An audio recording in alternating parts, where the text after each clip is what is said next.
Back to another episode of the AAU Overtime Podcast. Jordan DeLuciano, as always. And joining me now is the College Hockey South Commissioner, Knell. Kyle, welcome back to the podcast. Thanks for hopping on today. Yeah, thank you for having me. No problem, Kyle. So the College Hockey South just came off two back-to-back noteworthy tournaments. We'll start with the one that happened first, the inaugural Battle at the Beach tournament, in which FAU won. So take us through your mindset. What was the idea behind the creation of that, and what's it mean for the guys that participated in it and FAU wind up winning it? Sure, yeah. So, we have quite a few tournaments that we put on each year, at least just in our conference alone. And we haven't had really a tournament at the conference level in the state of Florida, and so we thought, hey, why not?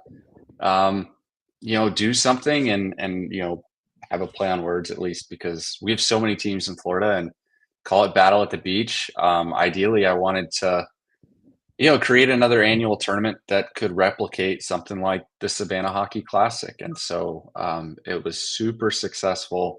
A huge turnout. All the guys loved it. And so hoping to keep it going for years to come. FAU, when they won it, they looked very excited. Then after the game, you wind up giving out the player of the tournament or player of the game jersey that Verbero made. Yeah, so we it's something we kind of started back in at the Savannah Hockey Classic last year. We, instead of just having a trophy at the end, we had 4 noteworthy games, and so we give an MVP jersey of each game. And so I don't know, it's something extra that the guys don't. They should probably expect it at this point now, but something else that for having a great game you can walk home with outside of maybe a team puck or something, game puck or something like that. So that's kind of the idea behind it. But all of our major tournaments, we're hoping to do the same thing.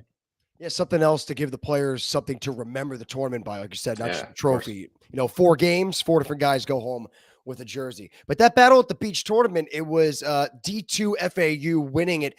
Down the line, if and when this tournament continues on in the future, will different divisions get a shot at this type of tournament, or is it just D2?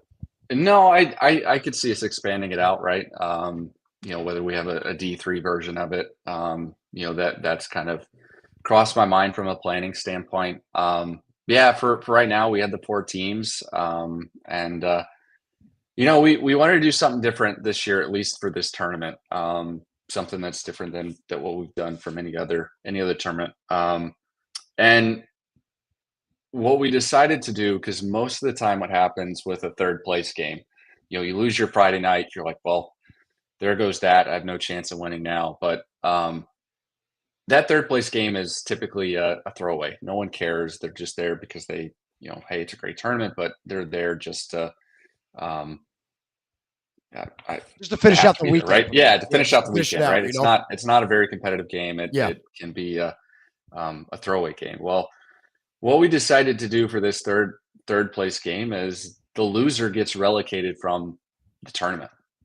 So that way we can bring in a new team and new faces each year. And that way, again, doesn't matter how the outcome is on Friday. Saturday's games are going to be intense because you're fighting for your right to stay in the tournament.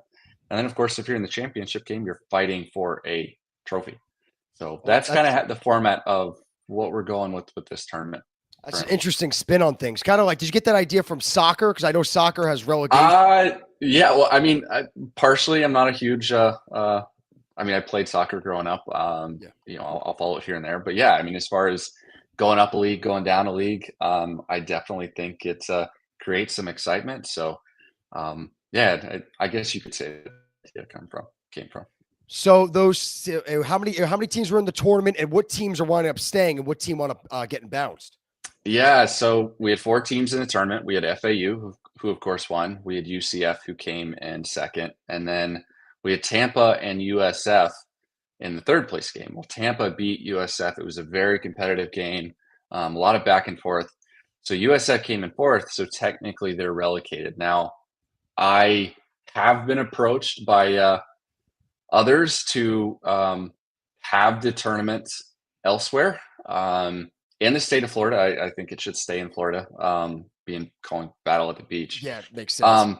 But we have 3 other venues that have stepped up, even potentially an NHL rink or 2 that have Nice. said that, hey, they'd love to host it. And so, you know, we may change it from 4 teams to 6 or 8. Just again, something for, it's fall time. Something to look forward to each year outside of course, playoffs and nationals. And if we can create another yearly tournament that people get excited about, why not? It's kind of similar to like what the NBA is doing, but I get you guys are doing it right. NBA is trying to make that in-season tournament that I don't see anyone really caring about, but it's the in-season tournaments in the College Hockey South that are gathering a lot of interest. And I think adding that layer, like you said, getting the potential NHL rinks involved, it's not just the fact, okay, now I'm in the third place game. I'm trying not to get kicked out of the tournament for next year. It's now, all right, third place game, but I'm playing at an NHL rink. I'm not going to have that opportunity quite often in my life. So to add Yeah. that prestige to it. Yeah, at the end of the day, my goal is just to put on the best experience for the players. And so if it's something that they look forward to each year, whether it's our, again, newly Battle at the Beach tournament, Veterans Cup, which of course was right after it, which was phenomenal this year. We've got the Savannah Hockey Classic. We haven't, I mean, we've announced it, but we haven't officially given any details about it, but we're bringing back an SEC tournament. So that'll be at the end of the year. So it's just, you have playoffs, you have nationals, right, every year in other conferences. And I know other conferences you had burning leaves up at the beginning of the year up north. And so more and more, conferences are creating tournaments and giving the players something to, feel proud about and something to look forward to each year. And that's ideally what the idea is behind of creating these tournaments. You still have your league games that you have to play, but this is just another way that you can get excited about playing hockey. It's something in season more to strive other than just like you said, your regular season games. That's the push to nationals. But then then maybe take your mind away for it. All right, let's win this weekend. We take something home, something to remember, like we talked about before, the guys with the jersey. And you just mentioned previously the Veterans Cup. That was the D1 teams. Alabama wound up taking that one home, right? Yeah, I will be completely honest. That was the closest tournament we've probably ever had. All 4 games were 1-goal games. We had UAH and Alabama go to OT for the 3rd straight game that they played each other. The MTSU Auburn game was back and forth. Then, of course, the Auburn Alabama game was a 1-0 game, super close, and UAH and MTSU was a 1-goal game. So I was super proud of that weekend. A lot of very competitive hockey, and the last thing you want to do is see blowout games left and right, and it was great. Again, that high intensity, and the other piece of that is you have these tournaments, and you've got multiple games and multiple days, and even if we stretch across 3 days, I fully believe this prepares the teams even more for when they get to nationals and they're having to play those high intensity games in multiple days back to back to back. So, but yes, it was a great tournament. Alabama finally got their names on the cup. They got eliminated last year to Georgia, who won. So we Auburn won the first year, Georgia won the second, and now Alabama. So now that's 3 years of the Veterans Cup. Will it be like the Battle of the Beach where you might experiment with different divisions? Well, so we had D1 and D2 in this the Veterans Cup. But yeah, we Georgia and Georgia Tech couldn't make it this year. They were the other 2 had normally been in the tournament. But yeah, I want to give other teams different looks to be able to participate in a tournament. I ask the teams each year, at least for that one, hey, can you do this again? Are you wanting to do this again? And so if they say, hey, something comes up, we can't do it, that's fine. I'm not going to hold them to it, but who knows? Maybe next year we have a couple more tournaments when again we have a ton of D3 teams, and I'd love to get a D3 specific tournament outside of our playoffs created as well for next year. The women's division, the College Hockey South, wound up going up north for a tournament. Anything possibly down the line for a women's specific tournament in the CHS? Yeah, so we did the Columbus Classic just to kind of kick off the year. We had 4 of our 6 teams. The Alabama women's team they've created a women's team that they'll likely be joining us next season. Tennessee's creating a women's team, or is at least trying to. So, yeah, absolutely. I could 100% see us I want to do a kickoff tournament for them every year. And again, it's something that they can look forward to and really help grow the game, at least in the women's division. And so, um, yeah, I would love to be able to get other teams into our tournaments as well, just to create some excitement as opposed to just being in house, because that helps with my hockey rankings and getting the cross conference play. But um, at the end of the day, it just continues to grow the game. Now, more about tournaments. Talked a little bit about previously the Savannah Classic. Anything you can reveal before any big announcements coming down the line? Potential teams, same venue. What's going on coming January? Yeah, so we announced at the beginning of the year that, or at least in the summer, that Tennessee would be the fourth team in the Savannah Hockey Classic. It's been the same 4 or 5 teams the entire time. Same kind of format. You play a game Friday, you play a game Saturday. We changed the format this year so that way we're tired of tiebreakers. So if you win your first game, you're playing in a championship game.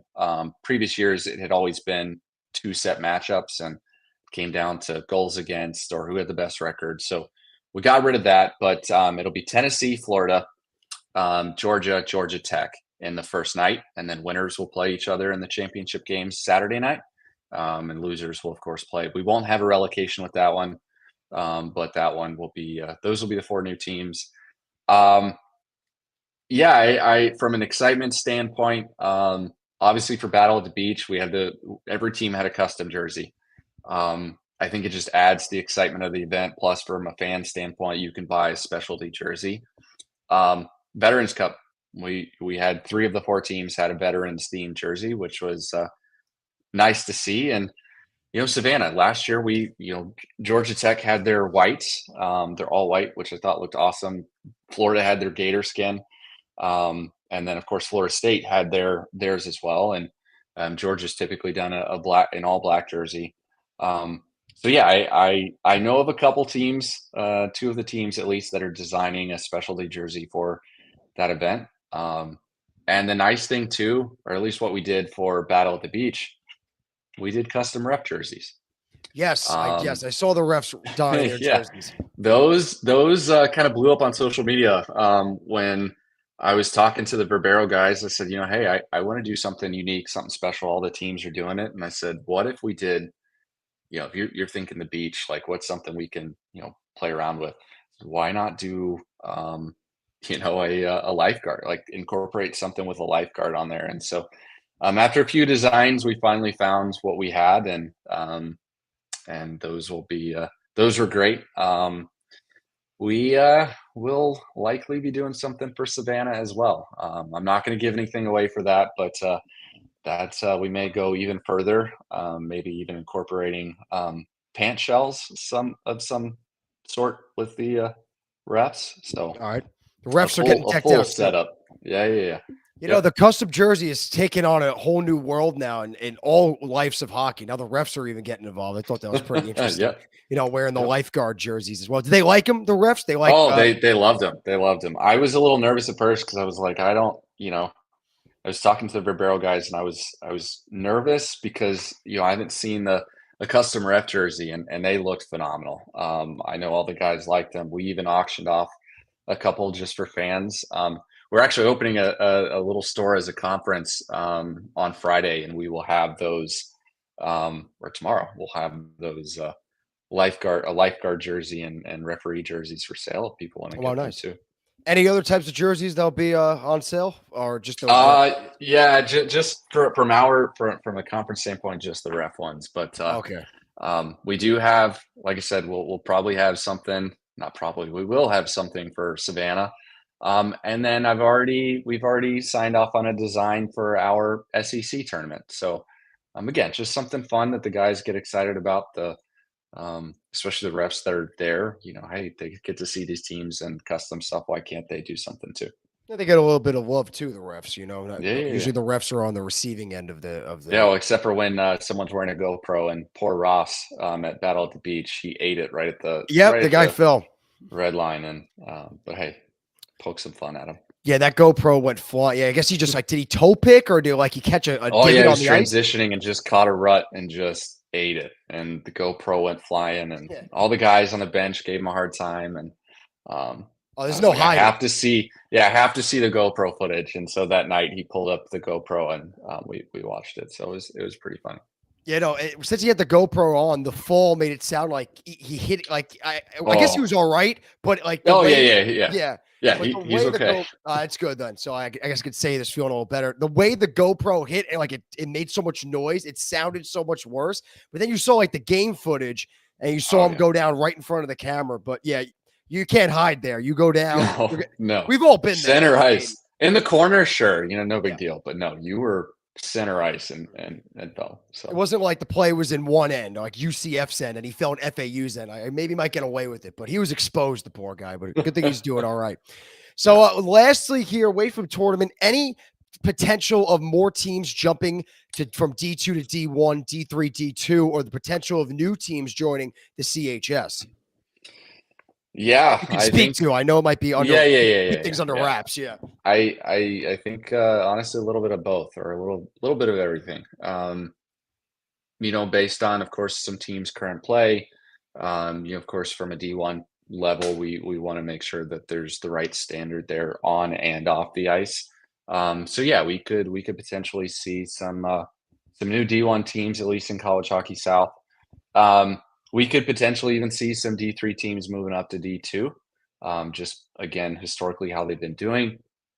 And then yeah, we've had some discussions with a few teams about joining their intention, or at least their desire to join the conference. And so depending on, of course, what division they want to join, the teams would come together and have that discussion. Of course, Austin Peay State University announced, that they made their intentions clear that they want to join us. We've got a few others that are in the state of Florida, and I will be completely honest with you. I make our conference map every year, and it is getting harder and harder to squeeze another team's logo in that map. But you never know. We may see an additional state or two on that map. But yeah, I know of a few. I won't give away too much, but yeah, whatever you could speak to, and then I guess stop at that line, wherever that line might be. But yeah, College Hockey South, biggest conference in AAU. Like you said, you're running out of room on the map to fit the logos, and with the big D2 and D3, you got the women's division as well, and then D1 only will expand from here. But quick before you go, I'll get your opinion on this. What do you think the difference is? It team depth on the roster? What is it that separates a D2 team from D1? Because you saw some teams from CHS, a lot of D2 teams last year. Some teams stayed there. Some teams wound up making the move to D1. Yeah, absolutely. Depth is huge, especially as you are trying to be successful, trying to make a run at nationals. I think we have plenty of teams that can make that jump, whether that's their true desire or not. Again, we look full picture here, not just on ice performance, off ice, kind of how they carry themselves, present themselves. Of course, at the end of the day, how does the school perceive them? Last thing we want is to have constant issues with the school or anything like that. So depth is a huge piece, of course, the program success. And I feel, at least, of course, geographically kind of where we are, we're a little bit at a disadvantage, but because again, not many people are coming to the South to play. And I think hockey is just continuing to grow, not just at the men's level. Obviously the women's level is the first year that we've had the women's division, and it's going very well. Again, we already have multiple other teams that are trying to form and join us from a women's division standpoint. But I've always said this, I've said this from day one, my goal is just to continue to promote these teams, promote the sport here at this level in the South. And again, at the end of the day, get more kids that are wanting to play and grow up and play the sport in the future. Well, Kyle Knell, the commissioner of the College Hockey South, thank you for joining the podcast. A lot of good information about all the recent tournaments and what's to come in the CHS. So, Kyle, thanks for hopping on today. Yeah, thank you so much for having me. No problem. So, once again, alongside the College Hockey South commissioner, Kyle Knell, my name is Jordan DeLuciano. Thanks for joining us on another episode of the AAU Overtime Podcast. We will see you all next week.